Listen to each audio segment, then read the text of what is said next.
భావన లక్ష్యం episode number 19.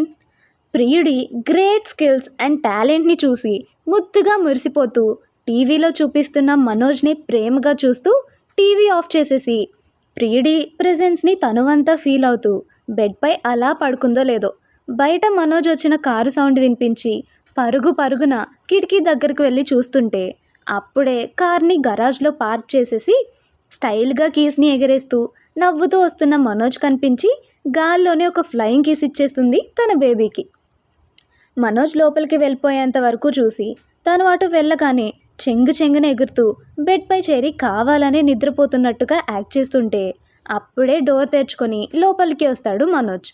రాగానే ముద్దుగా ముడుచుకొని పడుకుని ఉన్న ఇష్టసఖిని మురిపంగా చూసుకుంటూ ఇద్దరి మొబైల్స్కి ఛార్జ్ పెట్టేసి తను ఫ్రెష్ అప్ అయిపోయి లైట్ ఆఫ్ చేసేసి షాలు పక్కకు చేరుకొని ఇష్టంగా తనని గుండెలపైకి లాక్కుంటూ ప్రేమగా తన జుట్టు సవరిస్తూ బేబీ అప్పుడే బజ్జున్నావమ్మా అంటూ తన బుగ్గలపై ముద్దు పెట్టేసి లవ్ యూరా బంగారం, నిజంగా నువ్వు నా లైఫ్లోకి వచ్చిన దగ్గర నుంచి నాకు అసలు తిరిగే లేదు తెలుసా అంటూ ఇంకాస్త తనలోకి అదుముకుంటూ you are my lucky charm baby అంటూ ఎక్కువైపోతున్న తన సంతోషాన్ని తట్టుకోలేక ముద్దుగా మూసుకుపోయి ఉన్న తన పెదవుల్ని తాకుతూ గట్టిగా ముద్దు పెట్టేసుకుంటాడు. మెలకులోనే ఉన్న షాలు తన ఘాటు ముద్దుకి ఎక్కడ కళ్ళు ఓపెన్ చేసేస్తానేమో తను కనిపెట్టేస్తాడేమో అన్న భయం కంగారులో మనోజ్ షర్ట్ని గట్టిగా పట్టేసుకుంటుంది. అంతే, మన మను బేబీకి తన బేబీ యాక్ట్ చేస్తుంది అని అర్థమయ్యి ముద్దు పెడుతూనే గట్టిగా కొరికేస్తాడు. ఆ నొప్పికి ఆ అని అరుస్తూ తోసేస్తుంది మనోజ్ని పక్కకి. సర్రున పైకి లేచి కూర్చొని తన లిప్స్ని తాకుతుంటే చేతికి బ్లడ్ వచ్చేస్తుంది పాపం. అది చూసి మను ఏంటిది ఇంతలానా కొరికేది నిన్ను అంటూ తన మీదకి ఎక్కేసి దబా కొట్టేస్తుంది. గట్టిగా నవ్వేస్తూ అబ్బా ఆగవే, లేకపోతే నా ముందే వేషాలా యాక్ట్ చేస్తుంది బేబీ గారు, ఇంకా కొరకక ఏం చేయమంటారు, ముద్దు పెట్టుకోమంటావా అనగానే పెట్టుకో ఎవరొద్దన్నారు అంటూనే మను మీదకి వంగి తనే స్వయంగా ముద్దు పెట్టేస్తుంది షాలు. తను చేస్తున్న పనికి మొదట షాక్ అయినా చిట్టి పెదవుల్ని వేసుకొని సరిగ్గా ముద్దు పెట్టలేక అవస్థ పడుతున్న సఖిని చూసి నవ్వుతూ తనని రిటర్న్గా బెడ్కి ఆనిచ్చి తన పైకి చేరిపోతాడు మనోజ్. బుజ్జిగా నవ్వుతూ మనోజ్ మెడ చుట్టూ చేతులు వేసి నా బేబీ అంటూ తన ముఖమంతా ముద్దులు పెడుతుంటే ఓయ్ బంగారం ఏమైందే అంటాడు నవ్వుతూ. లవ్ యూ నాన్న అంటూ తన ముఖాన్ని దోసిట్లోకి తీసుకొని టీవీలో వచ్చాం హీరోలా కనిపించావు తెలుసా అంటుంది కొంటెగా కన్ను కొడుతూ. ఓయ్ టీవీ చూసావా, హిహి బంగారం చూసేసా అని మూతి ముడుచుకొని తన ఎదపై వాలిపోతూ నా చిట్టి దానికోసం అని ఎంతో సర్ప్రైజింగ్గా పెట్టా బంగారం, కానీ ముచ్చుముఖాలు అంతా స్పాయిల్ చేసి చచ్చారు చెత్తనాయాళ్ళు అని ముద్దుగా మాట్లాడుతుంటే అంతమంది ముందు ఎంతో హుందాగా దర్జాగా ఉన్న వ్యక్తి తన ముందు మాత్రం ఇలా చంటి పిల్లోళ్ళ ప్రవర్తిస్తుంటే మనసు ఆనందంతో కేరింతలు కొడుతుంది షాలుకి. తన ఎదపై చేరిన ప్రియుడి చెంపని చిన్నగా నిమురుతూ నా చిట్టి బేబీ ఏమవుతుందిలేమ్మా, అప్పటికంటే ఇప్పుడు నాకు ఇంత పెద్ద సర్ప్రైజ్ ఇచ్చావు, ఆ హ్యాపీనెస్సే నాకు చాలా ఎక్కువైపోతుంది అని సంబరంగా చెప్తుంటే చిన్నగా పైకి లేచి మెరుపులను కురిపిస్తున్న తన కళ్ళకి చిరుముద్దులు ఇచ్చేసి ఇదంతా నా బంగారం వల్లనే, లవ్ యూ అని తన బుగ్గల్ని పట్టుకొని లాగేస్తూ మళ్ళీ ఎదపై చేరిపోతాడు. మను ఇంత గట్టిగా నొత్తేది నొప్పేస్తుంది లెగు నాకు అంటుంటే ముసిముసిగా నవ్వుతూ తను వేసుకున్న తన నైట్ షర్ట్ బటన్స్ని మెల్లిగా తీసేస్తుంటే ఒక్కసారిగా షాక్ కొట్టినట్టు అనిపించి మను ఏం చేస్తున్నావు అంటూ ఆపేస్తుంది కంగారుగా. తన వైపే మత్తుగా చూస్తూ ప్లీజ్ బంగారం ఏం చేయను, జస్ట్ ఇది ఒక్కటే రిమూవ్ చేస్తా అంటాడు బుజ్జిగా తన షర్టు వంకే చూపిస్తూ. ప్లీజ్ బేబీ నువ్వు చాలా వెచ్చగా ఉన్నావే ప్లీజే అంటుంటే తనంత ముద్దుగా మాట్లాడుతుంటే మెల్ట్ అయిపోతుంది షాలు. మరీ ఇంత క్యూట్గా అడిగితే ఎలా కాదంటా బేబీ అంటుంది చిన్నగా. నిజంగానా, థ్యాంక్ యూ బంగారం, థ్యాంక్ యూ సో మచ్ అంటూ తన షర్ట్ని పూర్తిగా తీసేసి అందంగా దగదగా మెరుస్తున్న తన అందాలనే చూస్తూ మత్తుగా తాకుతూ అక్కడక్కడ చిట్టి ముద్దుల్ని పెట్టేసుకొని చిన్ని పిల్లోడ్లా తన గుండెలపై బజ్జిండిపోతాడు. తను చేస్తున్న పనికి ఒళ్ళంతా బెదురు పుడుతున్నా కాదనలేక కష్టంగా అణుచుకుంటూ ఉండి ఇప్పుడు తను పడుకునేసరికి పక్కనే ఉన్న బ్లాంకెట్ని ఇద్దరికీ కలిపి కప్పేస్తూ తనని సరిగ్గా తన మీద పడుకోబెట్టుకుంటూ చిన్నగా తన చెంప నిమురుతూ నా బేబీ అంటూ తన బుగ్గని తీసుకుని ముద్దు పెట్టేసుకుంటుంది. నిద్రలోనే క్యూట్ స్మైల్ ఇస్తూ తన ఎదపై పెదవులతో తడుముతూ తన చిట్టి నడుముని అంతా తన చేతుల్లోకి పట్టుకొని బజ్జుండిపోతాడు మనోజ్. మార్నింగ్ 9. అంత పొద్దున్నే హడావిడిగా యూనిఫామ్ వేసుకొని స్టేషన్కి రెడీ అవుతున్నాడు చరణ్. బెడ్పై మోకాళ్ళని పైకి పెట్టుకొని వాటి మీద చేతుల్ని పెట్టుకొని తననే దీనంగా చూస్తుంది గీతు. షర్టు వేసుకుంటూ తనని చూసి, ఏమైంది బేబీ అంత డల్గా ఉన్నావు అని అడుగుతాడు చరణ్. తన మాటలకి ఏం మాట్లాడకుండా చిన్నగా లేచి అతని దగ్గరికి వచ్చి షర్ట్ బటన్స్ ఒక్కొక్కటిగా పెడుతూ, నిన్ననే కదా జర్నీ చేసి వచ్చాం, ఇంత త్వరగా వెంటనే ఈరోజే డ్యూటీకి వెళ్ళకపోతే ఏమి, ఒక్కరోజైనా రెస్ట్ తీసుకోవచ్చు కదా అని బాధగా అంటుంటే తననే కళ్ళార్పకుండా చూస్తూ గీతు నడుం చుట్టూ చేతులు వేసుకొని దగ్గరికి లాక్కుంటూ చిన్నగా తన చిన్ పట్టుకొని తన వైపుకి ఎత్తుకుంటూ, ఉందామని అనుకున్నా బేబీ, కానీ ఏదో అర్జెంట్ కేసు అంట, ఇందాకే స్టేషన్ నుంచి కాల్ వచ్చింది, అందుకే ఖచ్చితంగా వెళ్ళాలిరా అంటూ పై బటన్ పెట్టేసి చరణ్ నుదుటను ముద్దు పెడదామని పైకి చూస్తుంటే పాపం బిడ్డకి అందక, ఆహా చెర్రీ, మరీ ఇంత పొడవు అయితే ఎలానే, నా మునువేలు పైకి లేపినా అందడం లేదు అని బుంగ మూతి పెట్టుకొని అంటుంటే, అంత కష్టపడకలే బేబీ, నేనే వంగుతాగా అని చిన్నగా కిందికి వంగుతుంటే, ఆగే ఏం వద్దు నేనే పైకి లేస్తా అంటూ కష్టంగా అయినా కూడా ఎంతో ఇష్టంగా తన చిట్టి వేళ్ళపై నిల్చొని ప్రియుడికి ఆయుష్ నింపే పనిలో పడుతుంది గీతు. తను కూడా ప్రేమగా తనకి ముద్దు పెడుతూ, ఎందుకోయ్ మరి ఇంత కష్టం, నేనే వంగేవాడిని కదా. దానికి చరణ్ బుగ్గలు పట్టేసుకొని లాగుతూ, నువ్వెవరి ముందు తల ఉంచకూడదువా, ఆఖరికి నా ముందైనా సరే, నా బేబీ ఎప్పుడైనా ఎక్కడైనా టాప్లోనే ఉండాలి అని చేతిని పైకి ఎత్తి మరీ చూపిస్తూ చెప్తుంది. తన మాటలకి తన ప్రేమకి కళ్ళలో వాటర్ వచ్చేస్తాయి చెర్రీ బేబీకి. గట్టిగా తనని హత్తుకుంటూ, లవ్ యూ రగితూ అని చిన్నగా బుగ్గ కొరికేస్తాడు. ఏంటి ఇలా కొరికావు అంటుంది కొరికిన చోట రుద్దుకుంటూ. మరి నా చిట్టిది ఇంత ముద్దొస్తుంటే ఇంకేం చేయమంటావు అంటాడు తలతో ఢీ కొడుతూ.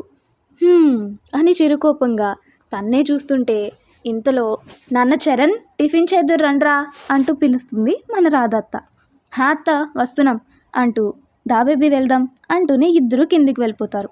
సమయం ఉదయం 9:30. అప్పటికే అంతా ఫ్రెష్ అయిపోయి ఒక్కొక్కరిగా కిందకి వచ్చేస్తున్నారు. షాలు ఎంతో హుషారుగా కిందికి వచ్చేసి చెంగున హాల్ అంతా తిరుగుతూ దేనికోసమో తెగ వెతుకుతుంటే డైనింగ్ టేబుల్పై అన్నీ సర్ది పెడుతూనే షాలు చేస్తున్న హైరాణని చూసి, ఒసే అంత పొద్దున్నే అంతలా ఏం వెతుకుతున్నావే అని అరిచేస్తుంది రాధ. అబ్బా నువ్వు ఆగత్తా అంటూనే టీవీ రిమోట్ కోసం వెతికి ఒక సోఫా మూలనాది దొరకగానే, దొరికింది అంటూ, మామా ఎక్కడున్నావు, తొందరగా రా అంటూ ఇల్లంతా దద్దరిల్లేలా అరిచి మరీ పిలుస్తుంటే అప్పుడే ఫ్రెష్ అప్ అయిపోయి డ్రెస్ వేసుకుంటున్న మనోజ్కి కూడా తన అరుపులు వినిపించి, ఒసే బంగారం ఇంత పొద్దున్నే ఎందుకు అంతలా అరుస్తున్నావు అని నవ్వుతూ ముద్దుగా అనుకుంటూనే రెడీ అవుతాడు మన మను బేబీ. తన అరుపు లాంటి పిలుపులు విని బయటకొచ్చిన కిరణ్, ఏంటి కోళ్ళ, ఏంటి టాప్ లేచిపోయేలా అంతలా అరుస్తున్నావు అని నవ్వుతూనే అడుగుతూ వస్తుంటే, వచ్చావా మామ ముందిలారా అంటూ కిరణ్ని డైనింగ్ టేబుల్ దగ్గర కూర్చోబెట్టి టీవీ ఆన్ చేసి న్యూస్ ఛానల్ పెడుతుంది ఎంతో ఎక్సైటింగ్గా. తన ఎక్సైట్మెంట్ ఏంటో అర్థం కావట్లేదు ఇంట్లో వాళ్ళందరికీ. తన ఆతృత చూసి అప్పుడే కిందకి వచ్చిన గీతు, శైలు, అరే వదినా ఏమైంది అంతలా ఎగురుతున్నావు అంటూ శైలు, ఏంటి షాలు అంతలా అరిచేస్తున్నావు ఇంత పొద్దున్నే అంటూ గీతు అడుగుతూనే వస్తారు దగ్గరికి. వాళ్ళతో పాటే వాళ్ళ ప్రియులు కూడా వస్తారు. వాళ్ళ అల్లరి మాటలు విని, అబ్బా మీరు ఆగండి హే అంటూ, మామ ఫస్ట్ మీరు న్యూస్ చూడండి అంటూనే న్యూస్ ఛానల్స్ ఓపెన్ చేయగానే బ్రేకింగ్ న్యూస్ అంటూ ఒక టీవీ రిపోర్టర్, నిన్న ఈవినింగ్ వాళ్ళ కొత్త హ్యాండ్ బ్యాగ్ డిజైన్ అనేసి ఒక న్యూ డిజైన్ని న్యూ ఇయర్ డిజైన్గా ది రావ్ డిజైనర్స్ వాళ్ళు ఈ డిజైన్ని వాళ్ళ అఫీషియల్ బ్లాగ్లో పోస్ట్ చేశారు అంటూ టీవీలో ఒక సైడ్కి ఆ బ్యాగ్ డిజైన్ పిక్చర్ని చూపిస్తూ చెప్తుంటే ఆ డిజైన్ని చూసిన కిరణ్ ఒక్కసారిగా షాక్ అయిపోయి, ఇది మన డిజైన్ కదరా వాళ్ళెలా అని కొడుకు కోడల కోసమే సర్ప్రైజింగ్గా ఉంచిన సంగతి మర్చిపోయి పొరపాటున బయటికి అనేసి వెంటనే నాలుగు ఖర్చుకొని చిన్నగా షాలు వంక చూస్తుంటే అతని ఎక్స్ప్రెషన్ చూసి చిన్నగా నవ్వుతూ, అది నాకు ఆల్రెడీ తెలుసులే మామ, ముందు నువ్వు న్యూస్ని పూర్తిగా విను అంటూ కిరణ్ తలని టీవీ సైడ్కి తిప్పుతుంది షాలు. తన మాటలకి అసలు ఏం జరుగుతుందా అన్నట్టే అయోమయంగా చూస్తున్నారు ఇంట్లో వాళ్ళంతా.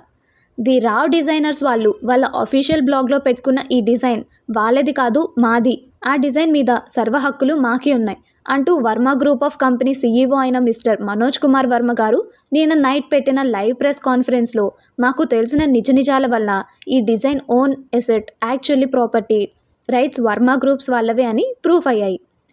నిన్న రాత్రి వాటికి తగ్గ సాక్ష్యాలు ఎవిడెన్స్తో పాటు కావాల్సిన ప్రత్యక్ష సాక్ష్యాలను కూడా చూపిస్తూ ఎంతో చాకచక్యంగా మీడియాకి ప్రూఫ్స్ అన్నీ సబ్మిట్ చేసి మరి తన ఇన్నోసెన్స్ని ప్రూవ్ చేసి ఈ డిజైన్ వాళ్ళదే అని నిరూపించాడు మిస్టర్ మనోజ్. దీనికి సంబంధించిన సాక్ష్యాలన్నీ ఆల్రెడీ పోలీసులకు కూడా సబ్మిట్ చేయడంతో రావ్ డిజైనర్స్కి అలాగే వీటి చైర్మన్ అయిన రంగనాథరావు గారికి అఫీషియల్ కోర్ట్ నోటీస్ చీటింగ్ కేసుపై పోలీసులు దర్యాప్తు చేస్తూ ది రావ్ డిజైనర్ సంస్థని సీజ్ చేసేశారు. అప్పటి వరకు కొడుకు అత్యున్నత స్థానాన్ని చూసి గాల్లో తేలిపోతూ పొంగిపోతున్న కిరణ్ అలాగే రాధ కొడుకు కిందకొచ్చి మా డాడ్ ఏమైంది అలా ఉండిపోయారు అనగానే కళ్ళల్లో ఆనంద బాష్పాలు వచ్చేస్తుంటే ప్రేమగా కొడుకుని పట్టుకొని ఎంత ఎత్తుగా ఎదిగావురా, మాకెవరికి అసలు అందడం లేదుగా, నా బంగారు కొండరా నువ్వు. ఇన్ని సంవత్సరాలు ఆయన ఒక్కరే ఇంత పెద్ద సామ్రాజ్యాన్ని చూసుకోలేక అడుగడుగునా కష్టపడుతూ నిలబెట్టుకుంటూ ఉన్న ఈ విజయాన్ని ఇప్పుడు నా బిడ్డ కూడా నా భర్తకు ఒక గట్టి స్తంభంలా నిలబడుతుంటే నా కళ్ళలో నీళ్ళాగడం లేదురా అంటూ మనోజ్ని పట్టుకొని ఏడ్చేస్తుంది రాధ. రాధలు ఇది ఆనందపడాల్సిన సమయమే, బాధపడాల్సిన సమయం కాదు. చూడు మన బిడ్డ ఎంత ఎత్తుకెదిగాడో నా బంగారం అంటూ ప్రేమగా హత్తుకుంటాడు కిరణ్. డాడీ మీరు కూడా ఏంటి అమ్మలా ఇలా ఎమోషనల్ అయిపోతున్నారు, ఇప్పుడు ఏమైందని? ఎంతైనా నేను మీ కొడుకుని, అన్నీ మీ బుద్ధులే వస్తాయి కదా. మా నాన్న ఇంత గొప్పోడు కాబట్టే నాకు ఇంత టాలెంట్ వచ్చింది, మా అమ్మలో ఎంతో నేర్పతనం ఉంది కాబట్టే నాకు ఎన్నో మంచి మంచి బుద్ధులు మాటలన్నీ నేర్పించింది. మీరిద్దరే నాకు రెండు కళ్ళుమా, చెప్పా కదా. ఇక ఈ పనులన్నింటినీ మాకు వదిలేసి మీరు ప్రశాంతంగా ఉండండి, లైఫ్ని ఎంజాయ్ చేయండి. ఎంతో ముద్దుగా నవ్వుతూ చిన్నపిల్లోళ్ళ చెప్తున్న కొడుకు మాటలకి నా కొడుకు బంగారం అంటూ మెటుకలు విరుస్తుంది రాధ. లవ్ యూ మా, లవ్ యూ డాడ్, నాకు మీ ఇద్దరి ఆశీర్వాదాలు ఎప్పుడూ ఉంటూనే ఉండాలి, ఏది నన్ను దీవించండి అంటూ ఎంతో ఇష్టంగా ఇద్దరి కాళ్ళ మీద పడి మొక్కుతుంటే హే మను బేబీ ఆగాగు నేను వస్తా అంటూ కంగారుగా ఉరుకుతూ గెంతుతూనే అత్తమామలు చేరుకొని బుజ్జిగా మనోజ్ పక్కనే నిల్చుని ఇద్దరూ ప్రేమగా ఆశీర్వాదాలు తీసుకుంటారు రాధా కిరణ్ల దగ్గర నుంచి. ప్రియురాలి చిలిపి అల్లరిని చూస్తుంటే నవ్వొచ్చేస్తుంది మనుకి. అలాగే కోడలి పిల్ల అల్లరి చూసి రాధా కిరణ్లకి, వదిన అల్లరి చూసి శైలు గీతులకి, అక్క కాని అక్క అల్లరి చూసి సిద్ధు చెర్రీలకి కూడా తెగ నవ్వొచ్చేస్తుంది. అందరూ ఎంతో సంతోషంగా మనోజ్కి కంగ్రాట్స్ చెప్తూ తన గొప్ప స్కిల్స్ని మెచ్చుకుంటుంటారు. నా బావ గురించి నేను ఎప్పుడో అంచనా వేసేసాగా, అందుకే ఎంతో జాగ్రత్తగా ఉంచిన నా సీక్రెట్ని కూడా ఎంతో ఈజీగా కనిపెట్టేశాడు. అప్పుడే నా బావకి పడిపోయా నేను అంటూనే మనోజ్కి కన్ను కొడతాడు సిద్ధు. అబ్బో సిద్ధు అల్లరి ఎక్కువైంది నీది, హిహి ఏం చేయమంటావు బావా, నాకు ఇలాంటి బుల్లి రాక్షసుని ఇచ్చాక కూడా నా అల్లరి పెరగకుండా ఉంటుందా చెప్పు. ముందే కోచిపిల్ల కదా మన బుల్లిది. వయ్యారంగా ముఖ కవలికల్ని ఇష్టం వచ్చినట్టు తిప్పుతూ ఎంతో అల్లరిగా చెప్తున్న సిద్ధు చేతిని గట్టిగా గిచ్చేస్తూ ఆహా సిద్ధు నేను కోతినా, ఇదిగో ఇదే పొద్దున చెప్పింది నేను, నాకు అసలు సపోర్ట్ చేయడం లేదు నువ్వు, పే నేను మా అన్న దగ్గరికి వెళ్ళిపోతా అంటూ బొంగుమూతి పెట్టుకొని చూడన్నయ్య అంటూనే మనోజ్ దగ్గర గారాలు తీస్తుంటే నువ్వు మా బుల్లి రాక్షసువే కదనే, మరి అదే అంటున్నాడు సిద్ధు కూడా. సరదాగా నవ్వుతూనే చెప్తున్న మనోజ్ మాటలకి బావా అదే కదా నేను చెప్పేది, శైలు గిచ్చిన చోట చిన్నగా రుద్దుకుంటూనే అంటాడు సిద్ధు. తన మాటలకి వెవ్వెవ్వెవ్వే అంటూ వెక్కిరిస్తుంది శైలు. జరిగిన విషయం చూచాయగా అర్థమవుతుంటే దాని గురించి ఆలోచిస్తూ అయితే ఈ కేసు పని మీదనే నన్ను పిలిచినట్టున్నారు బావా అంటాడు చెర్రీ. అప్పటి వరకు మన ముద్దు జంటలతో కలిసి అల్లరి చేస్తున్న మనోజ్ చెవిన చెర్రీ మాటలు పడి ఆహా లేదు చెర్రీ, ఇందులో నిన్ను అస్సలు ఇన్వాల్వ్ చేయొద్దు అని మరీ చెప్పాను. ఎందుకన్నయ్యా అని అడుగుతుంది గీతు. చెర్రీగాడు మన ఫ్యామిలీనే కదరా, మన ఫ్యామిలీ వాళ్ళే మన కేసుని టేకప్ చేసుకుంటే ఇందులో మనమే ఏవేవో అడ్డదిడ్డమైన ప్రూఫ్లని కావాలని సృష్టించి మరీ కేసుని మన వైపుకి తిప్పేసుకున్నారు అని టాక్స్ చాలానే వస్తాయిరా. ఈ గందరగోళం మధ్యలో వాడి జాబ్ కూడా రిస్క్లో పడుతుంది. అందుకే విత్ స్పెషల్ పర్మిషన్తోనే ఓన్లీ ఇన్స్పెక్టర్ రమేష్ టీంకే ఈ కేసు ఇప్పించాను. నీ మేధాశక్తికి ఫ్యాన్స్ ఎక్కువైపోతున్నాం అన్నయ్య అంటుంది శైలు మనోజ్ చేతిని తెగ ఊపేస్తూ. మరింత పొద్దున్నే అర్జెంట్ కేసు అని దేనికి పిలిచారో నన్ను అని చరణ్ ఆలోచించేలోపే టీవీలో ఇంకొక ముఖ్య ప్రసారం అంటూ ఇప్పుడే అందిన తాజా వార్త. మొన్న రాత్రి శ్రీశైలంలో జరిగిన దేవుడి విగ్రహాలు నగల దొంగతనం గురించి నిన్న రాత్రి శ్రీశైలం నుంచి వచ్చిన ఒక వ్యాన్ ద్వారా హైవేపై పట్టుబడిన దుండగులు. దీనికి మనం మనోజ్ గారికే థ్యాంక్ యూ చెప్పుకోవాలి. ఎందుకంటే అంత రాత్రి వేళ ప్రెస్ మీట్ పెట్టడంతో అంతమంది టీవీ ఛానల్స్ బయటకు వచ్చాయి. వర్మ గారి కంపెనీలో మీటింగ్ అయిపోయి ఇంటికి వెళ్తున్న సమయంలోనే ఒక టీవీ రిపోర్టర్ హైవేపై ఎవరో వెహికల్స్ అనుమానంగా కనిపించడం చూసి వాళ్ళపై ఫొటోస్ పెట్టడంతో దుండగులు రెడ్ హ్యాండెడ్గా పట్టుబడ్డారు. వాళ్ళ కర్మ బాలేక వాళ్ళు వస్తున్న వెహికల్ పంచర్ అవ్వడంతో ఎటూ కదల్లేక పోలీసులకి చిక్కుపోయారు. అప్పటికే దొరికిన ఆ దుండగుల్ని కస్టడీలోకి తీసుకొని విచారణ జరుపుతూ మొత్తం 5 శివలింగాలు, 4 పాలరాతి శిల్పాలు, అలాగే పోలేరమ్మ వారి నిలువెత్తు నగలు వీళ్ళు దోచుకున్న వాటిలో దొరకడంతో అప్పటికప్పుడే ఎఫ్ఐఆర్ ఫైల్ చేసి హోమ్ మినిస్టర్ గారి స్పెషల్ ఆదేశం మేరకు ఈ కేసు స్పెషల్గా మిస్టర్ ఏసీపీ చరణ్ కుమార్ గారికి అప్పచెప్పారని ఇప్పుడే పోలీస్ శాఖ వాళ్ళు న్యూస్ రిలీజ్ చేశారు. అది చూసిన మనోజ్, ఇక నీ క్వశ్చన్కి ఆన్సర్ దొరికేసిందా చెర్రీ, ఇదిగో ఈ కేసుకే అంటూ టీవీలో చూస్తుంటే పట్టుబడిన దుండగులు అంటూ కొంతమంది ఫొటోస్ని టీవీలో డిస్ప్లే చేస్తూ చూపిస్తున్నారు టీవీ ఛానల్స్ వాళ్ళు. వాళ్ళని చూసిన మనోజ్ వీళ్ళని ఎక్కడో చూసినట్టుందే అని ఆలోచించేలోపు పరుగున మనోజ్ బాబు అంటూ అరుస్తూ లోపలికి వచ్చిన సుబ్బయ్య అరుపులకి అక్కడే ఉన్న వాళ్ళంతా అటుగా చూస్తారు. తన తత్తరపాటు చూసి, అరే సుబ్బయ్య ఏమైంది, ఎందుకు అంత కంగారు పడుతున్నావు అని అడుగుతాడు కిరణ్. పరిగెత్తుకుంటూ వస్తూనే, పెదబాబు మీరు ఒక నిమిషం ఆగండి అంటూ, మనుబాబు హా సుబ్బయ్య నేను ఇక్కడే ఉన్నా, చెప్పు ఏమైంది, ఎందుకు అంత కంగారు పడుతున్నావు?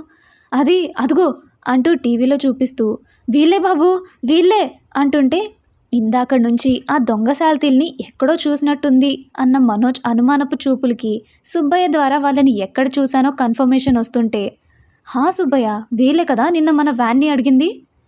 బాబు వాళ్ళే, చూసావా బాబు మనం వ్యాన్ ఇవ్వకపోవడం ఎంత మంచిదైందో, దొంగనాయాళ్ళు చూసినప్పుడే అనుకున్నాను, చూస్తే అచ్చం దొంగ మొక్కల్లాగే ఉన్నారనేసి, కానీ నిజంగానే దొంగలని అస్సలు అనుకోలేదు బాబు. పొరపాటున వాళ్ళ మాటలకు కరిగిపోయి మన వ్యాన్ని ఇచ్చుంటేనా, అమ్మో ఇంకేమైనా ఉందా, ఏ పాపం చేయని మనం కూడా ఈ దరిద్రులతో పాటు దోషులు అయ్యేవాళ్ళం బాబు. సుబ్బయ్య నిన్న నువ్వు ఇవ్వకుండా మంచి పని చేశావు. అసలు వాళ్ళిద్దరు ఏం మాట్లాడుతున్నారో, దేని గురించి మాట్లాడుతున్నారో అర్థం కాక, అసలు మీరిద్దరు దేని గురించి మాట్లాడుతున్నారా? కిరణ్ వాళ్ళిద్దరినే మార్చి మరీ చూస్తూ అడుగుతున్నాడు. అది బాబు ఆగండి నేను చెప్తాను అంటూ డైనింగ్ టేబుల్ దగ్గరికి ఫాస్ట్గా వచ్చేసి, అది అబ్బా గొంతు పట్టుకుంది, ఒక నిమిషం బాబు అని జగ్గు నిండా వాటర్ గటగట్టా తాగేసి సోఫా దగ్గర తీరిగ్గా కూర్చుంటూ, అది బాబు అసలేం జరిగిందంటే అంటూ రాత్రి ఎవరో వాళ్ళ వ్యాన్ని అడగడం, సుబ్బయ్య వాళ్ళకి గట్టి సమాధానం చెప్పి ఇవ్వకపోవడం, మనోజ్కి తనకి మధ్య జరిగిన సంభాషణ మొత్తం పూసగుచ్చినట్టు చెప్పేస్తాడు అందరికీ. అదంతా విని, అమ్మో కొద్దింట్లో ఎంత పాపం తప్పిందండి, సుబ్బయ్య పొరపాటున ఆలోచించకుండా అలా చేసుంటే ఆ పాపాత్ముల పాపంలో మనకు కూడా ఒక భాగం అయ్యుండేవాళ్ళం అంటుంది రాధ. అయినా దేవుడి నగలు దొంగతనం చేసి ఎంత పుణ్యం కట్టుకోవాలని చూస్తున్నారు డాడీ వీళ్ళు, ఛే అసలు సిగ్గే లేదా వీళ్ళకి అంటుంది శైలు. అదే కదా అని కోరస్గా అంటారు షాలు గీతులే. సర్లేండి వాళ్ళతో మనకెందుకు, వాళ్ళ పాపన వాళ్ళే పోతారు కానీ ముందు మీరు రండి, ఇప్పటికే చాలా లేట్ అయింది, టిఫిన్ చేద్దురు అంటున్న రాధ మాటలు పూర్తి కాకముందే, నాకు ఆకలి లేదత్తా, ఆఫ్టర్నూన్ తింటాలేండి, మీరు క్యారీ ఆన్ అని చెప్తూనే వెళ్ళిపోతున్న చరణ్కి వినిపించేలా, అయితే నాకు కూడా ఆకలి లేదులే పెద్దమ్మ, నేను కూడా మధ్యాహ్నమే తింటా అని కావాలనే అంటుంది గీతు. తన మాటలకి ముందుకు వేస్తున్న అతని అడుగుల్ని ఆపేసి చిన్నగా వెనక్కి తిరిగి ఒక ఐబ్రో లిఫ్ట్ చేసి తన వైపే చూస్తుంటే సూటిగా తన ప్రియసకుడినే బాధగా ముంగబూతితో పెట్టుకొని మరీ చూస్తుంది గీతు. తన కళ్ళలోని బాధ కనపడి, గీతూ పొద్దున్నే అల్లరి చేయకే, నేనేం అల్లరి చేయడం లేదులే, నువ్వు పో, నీ పని నువ్వు చూసుకోపో, నాతో నీకేమి అని అలిగిపోయి సోఫాలో కూర్చుంటుంది. అది చూసి అత్త అంటూ దీనంగా రాధా వైపు చూస్తుంటే, ఎన్ని రోజులు అత్త ఎంత పిలుస్తున్నా పట్టించుకోకుండా అదేదో కాళ్ళకి చక్రాలున్న వాళ్ళ తెగ ఊరికేవాడు కదా, ఇప్పుడు అలా కాదు బాబు, అప్పుడంటే అత్త ఒకటే, కానీ ఇప్పుడు పెళ్ళం కూడా వచ్చింది నీ లైఫ్లోకి, అందుకే కొద్దిగా ఇంట్లో మాటలు కూడా వినమనేది, నాకేం సంబంధం లేదు, దాన్ని ఎలా బుజ్జగిస్తావో నువ్వే బుజ్జగించు, నన్ను మాత్రం పిలవకల్లుడా, నీ తిప్పలేవో నువ్వే పడు అని అందరికీ వడ్డిస్తూనే మాట్లాడేస్తుంది రాధత్త. ప్రియురాలి అలకముఖం చూసి అత్త నుంచైనా ఏదైనా గ్రీన్ సిగ్నల్ వస్తుందేమో అని ఆలోచించిన చరణ్కి అత్త దగ్గర కూడా ఫుల్ స్టాప్ పడడంతో 2 చేతుల్ని నడుంపై పెట్టుకొని పెదవి విర్చి అత్త వైపే దీనంగా చూస్తుంటే, తన్నే చూస్తున్న శైలుకి తన బావ అవస్థ కనబడి, హిహిహి బాగైందా అని నాలుకంతా బయటికి పెట్టి మరీ వెక్కిరిస్తూనే నవ్వేస్తుంది శైలు. అది చూసి, అమ్మ నా మరదల నవ్వొస్తుందానే నీకు అంటూ సిద్ధు దాన్ని ఎత్తిన ఒకటి పీకురా అంటుంటే పక్కనే ఉన్న ప్రేయసి అల్లరి ముఖాన్ని చూసి పాపం వద్దులే చెర్రి నా బేబీకి నొప్పు తీస్తుంది ఎందుకులే అంటాడు సిద్ధు. అమ్మమ్మో సిద్ధు నువ్వు కూడానా, మీరంతా ఒక్కటైనారుగా, నేనే సైడ్ గాడిని. సర్లేండి అలానే కానివ్వండి అంటూ ప్లేట్ తీసుకొని గీతు పక్కకు వెళ్ళి కూర్చుంటాడు Charan. Writer, reader, audience be like. తల్లితో అత్తతో అయినంత ఈజీ కాదు బాబు పెళ్ళంతో, చూసుకో మరి. అంతేనండి ఈ రోజుకి ఎపిసోడ్. ఎలా ఉంది? బాగుందని అనుకుంటున్నాం. బాగుంటే కొంచెం మమ్మల్ని సపోర్ట్ చేసేసి మాకు లైక్స్ ఇస్తూ కమెంట్స్ పెడుతూ సబ్స్క్రైబ్ చేసుకుంటూ ఇంకొంచెం ఎంకరేజ్ చేయండి అబ్బా. చేసేస్తారనుకుంటున్నాను. ఇంకా ఉంటాం మరి. ఇట్లు మీ సౌజీ ప్రియ. బాయ్. మరిన్ని ఇంట్రెస్టింగ్ వీడియోస్ కోసం మా వీడియోస్ని లైక్ చేసి డైలీ నోటిఫికేషన్స్ కోసం సబ్స్క్రైబ్ చేసుకొని పక్కనే ఉన్న గంట సింబల్ని ఆన్లో పెట్టుకోండి.